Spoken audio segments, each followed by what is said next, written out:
30 জন প্রার্থী রয়েছে, সেই 30 জন প্রার্থীকে শাপলা কলি মার্কায় বিজয়ী করে সংসদে পাঠান।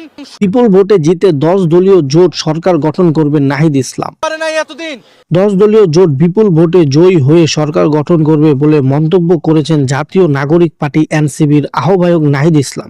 10 দলীয় ঐক্যজোটের পক্ষ থেকে তার কথা। তিনি জোটের পক্ষ থেকে ঢাকা 11 আসনের সংসদ সদস্য প্রার্থী।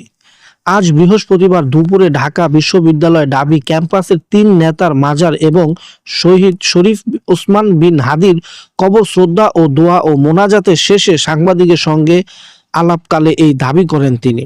এর মাধ্যমে নির্বাচনী প্রচার শুরু করলেন এনসিপি। তিনি বলেন, আমাদের এই নির্বাচনী যাত্রা দুটি বক্তব্য। প্রথমটি হলো দেশবাসীকে আহ্বান জানাচ্ছি গণভোট আপনার হ্যাঁ ভোট দিন, এর মাধ্যমে সংস্কার অব্যাহত রাখুন। অন্যটি হলো ওসমান হাদি ভাইকে হত্যাকারীর বিচার আমাদের এই নির্বাচনের প্রধান এজেন্ডা। পাঠান সংসদে জাতীয় নাগরিক পার্টি এবং এনসিপি এবং 10 দলীয় ঐক্যজোট আপনার সাধারণ মানুষের কথা বলবে, গণ অভ্যুত্থানের কথা বলে, সংস্কারের কথা বলবে, সার্বভৌম